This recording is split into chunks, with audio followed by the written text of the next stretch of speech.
ये महाकुंभ की वो धरती है जो सबसे बड़ी अस्थाई बस्ती है, जिसके ज्ञान और आध्यात्म से सनातन की आभा बढ़ती है। दुनिया का ये अस्थाई अजब गजब शहर 45 दिन यानी 1080 घंटे के लिए सजता है और फिर 12 साल के लिए गायब हो जाता है।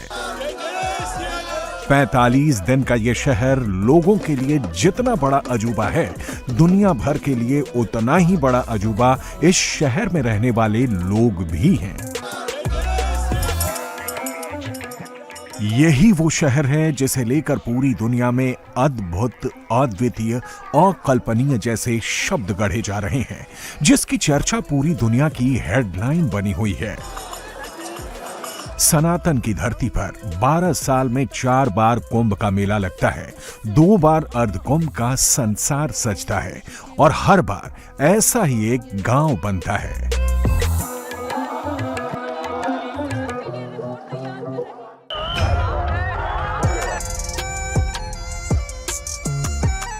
प्रयागराज, हरिद्वार में हर 12 साल में कुंभ और हर 6 साल में अर्ध कुंभ लगता है। नासिक और उज्जैन में हर 12 साल में कुंभ का आयोजन होता है। कुंभ के दौरान इन सभी शहरों में ऐसी ही अस्थायी बस्ती बसाई जाती है, जो पूरी दुनिया में चर्चा का स्थायी केंद्र बन जाती है।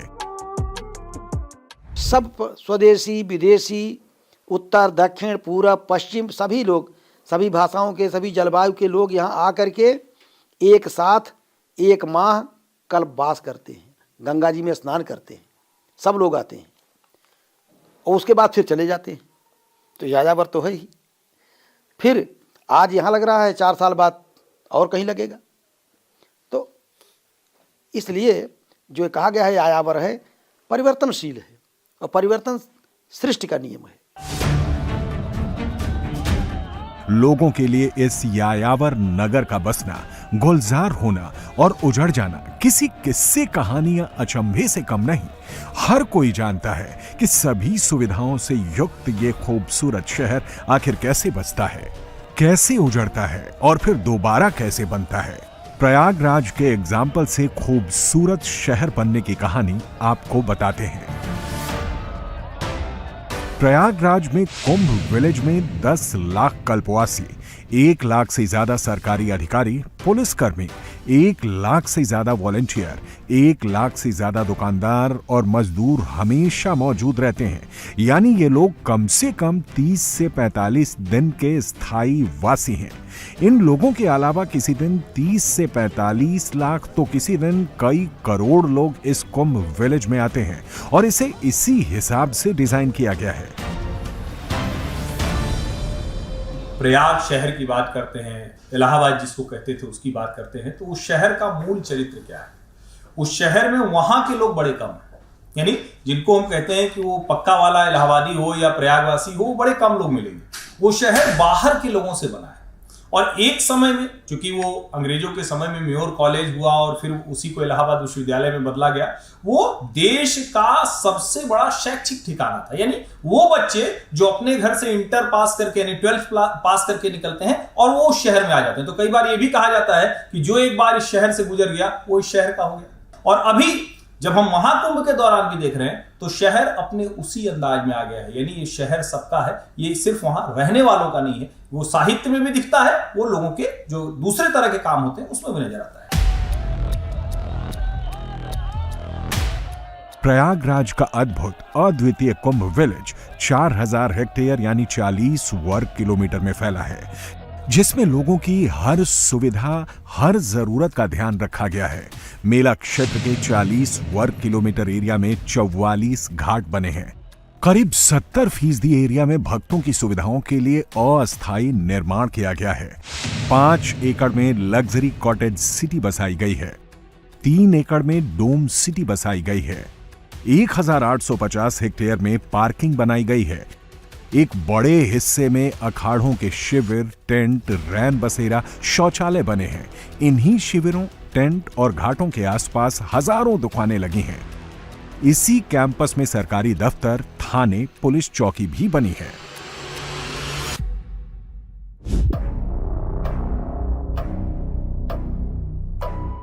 प्रयागराज के शहर को बसाने में करीब 5 महीने का वक्त लगा। मॉनसून सीजन के बाद इस यायावर नगर को बसाने का काम शुरू हुआ। सबसे पहले टेंट सिटी बसाने के लिए लल्लू जी एंड सन्स ने मैदान संभाला। कुल 1,60,000 टेंट में सबसे ज्यादा tent Lallu ji and sons ने लगाए हैं। इसके लिए 5 महीने पहले से ही सामान का आना और तंबू बल्ली गाड़ना शुरू हो गया था। टेंट सिटी में 68 लाख बल्लियां लगाई गई हैं। 100 किलोमीटर लंबा कपड़ा लगा है। लेकिन यह आंकड़ा जितना दिख रहा है उतना छोटा नहीं है। एक बल्ली की औसत लंबाई अगर 10 फीट माने तो बल्लियों की कुल लंबाई 20,726 किलोमीटर हो जाती है, जो कुंभ मेले से अमेरिका के बीच की दूरी से 1.5 गुना ज्यादा है। 20 लाख कैपेसिटी वाला टेंट सिटी बसाना आसान काम नहीं होता है। इस सिटी को बसाने के लिए 3,000 मजदूरों ने 3 शिफ्ट में लगातार काम किया। 1.5 साल पहले से ही नए टेंट बनाने, पुराने कपड़ों की रिपेयरिंग और पुराने इंफ्रास्ट्रक्चर का रीफर्बिशमेंट शुरू हो गया। टेंट सिटी के लिए दिल्ली, अहमदाबाद, उज्जैन, हरिद्वार, प्रयागराज से सामान मंगाया गया। इस टेंट सिटी को बसाना जितना कठिन काम है, उतना ही कठिन काम इन टेंट्स को खोलना है। बताया जाता है कि संगम नगरी से टेंट हटाने में ही 2.5 से 3 महीने का वक्त लगने वाला है। टेंट सिटी बसाने के अलावा दूसरे इंफ्रास्ट्रक्चर की प्लानिंग भी सरकारी स्तर पर बहुत पहले से शुरू हो जाती है। कई साल से स्थायी निर्माण और अस्थायी निर्माण की योजना बनने लग जाती है। बाकायदा मेला क्षेत्र का ब्लूप्रिंट तैयार होता है। उसके हिसाब से हर सुविधा क्षेत्र के लिए जमीन अलॉट होती है। रास्ते, सड़क, पार्किंग, टेंट सभी की जगह चिन्हित की जाती है। 2019 में प्रयागराज शहर को संगम से नागवासुकी से एक 3 किलोमीटर की सड़क मिल जाती है, जो हमेशा डूबा रहता था इलाका। 2025 में 11 किलोमीटर उस सड़क की लंबाई रहती है। और मैं ये कहूं कि आप मुंबई मरीन ड्राइव देखने जाते हैं, चेन्नई देखने जाते हैं, ऐसे जो और पुरी है, दूसरे ऐसे शहर हैं। अब आप प्रयागराज भी जाइए और जब बारिश में मां गंगा थोड़ा ऊपर तक आती हैं तो वहां बांध के अलावा एक गंगा पथ बन गया है। तो ये मैं एक बता रहा हूं, लेकिन असली कहानी क्या है? असली कहानी आपको 2019 के कुंभ में दिखती है, जब 11 महीने में पूरा शहर बदल गया। 11 महीने में जितने रेलवे के पुल थे, डाट पुल थे, वो सब के सब बदल गए। 11 महीने में ढेर सारे रेलवे ओवरब्रिज बन गए, जिसमें हाईकोर्ट का वो हमेशा फंसा रहने वाला चौराहा, रामबाग का ऊपर नीचे 2 रेलवे लाइन वाला चौराहा, ये सब आपको बदलता हुआ दिखा और उसका आपको विस्तारित स्वरूप 2025 में दिखा। तैयारियों के लिहाज से, व्यवस्था के लिहाज से बहुत कुछ बदला है। जो लोग 18 या 17 के पहले प्रयागराज गए हैं और अब जाएंगे, पहचान नहीं पाएंगे। कुंभ में अस्थायी बस्ती बसाना आसान काम नहीं है, लेकिन जैसे ये बस्ती तैयार होती है, इसे जीवंत करने के लिए लोग दौड़े चले आते हैं। पहले साइंस टेक्नोलॉजी कहाँ थी? इतनी ट्रेनें कहाँ थी? इतनी बसें कहाँ थी? इतने हवाई जहाज कहाँ थे? पैदल लोग आते थे। माघ मेले में कल्पवास करने के लिए केवल साधु सन्यासी नहीं, गृहस्थ, एक हमारे यहाँ है वानप्रस्थ आश्रम। तो वानप्रस्थ आश्रम का आज पुराना परंपरा, जो पुरानी परंपरा तो लोप हो चुकी है, लेकिन कल्पवास में वानप्रस्थ आश्रम का भी दर्शन हो रहा है। आप देखिए, गृहस्थ लोग 1 महीना यहाँ एक मीटिंग भोजन करते हैं, गंगा जी में स्नान करते हैं और पूरी निष्ठा के साथ ब्रह्मचर्य का पालन करते हैं। कम से कम प्रतीकात्मक रूप में कुंभ वानप्रस्थ आश्रम की सनातन परंपरा को साकार कर रहा है। खास बात यह है कि कुंभ में आने के लिए किसी को निमंत्रण नहीं दिया जाता, किसी को बुलावा नहीं भेजा जाता। सब खुद अपनी इच्छा से रहने चले आते हैं। अभी कुंभ का सरकार खूब प्रचार करती है, लेकिन पहले लोग पंचांग देखकर ही चले आते थे। वायसराय ने पंडित मदन मोहन मालवीय जी से पूछा था कि जब ये पूछा कि एक आयोजन कैसे, शायद 1918 की घटना का उल्लेख है, 1918 में कुंभ का आयोजन हुआ था या माघ मेले का। तो वायसराय ने पूछा कि कितने लोग कैसे यहाँ गए, कोई सूचना नहीं है, नो इन्फॉर्मेशन।